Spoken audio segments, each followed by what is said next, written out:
Muna gas at saka sa seat. Gas.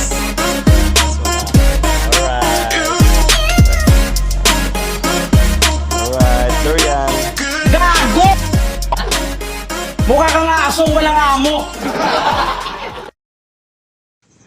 So good morning mga master. Meron tayo ditong Aerox Yamaha 155. Liquid colored pa daw siya. Halak kagid. Ito yung may mga are, mga gwapo. Gwapo! So ang issue niya ngayon is ayaw mabuksan yung seat at saka yung gas. So try natin. Saka ayaw nyo maniwala.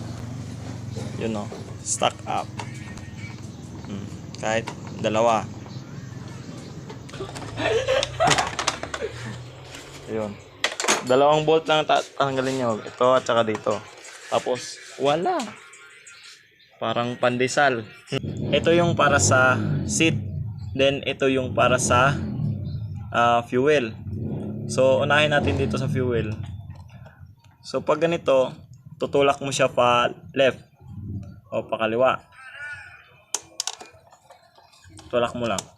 Yun. Lo, natanggal na wala. It's a prank nandito. So, ang gagawin nyo is wala, lalagyan nyo lang ito ng cable tie para ma-open yan. Tada! Then next, yung sa seat naman. So, ganun din ang gagawin natin.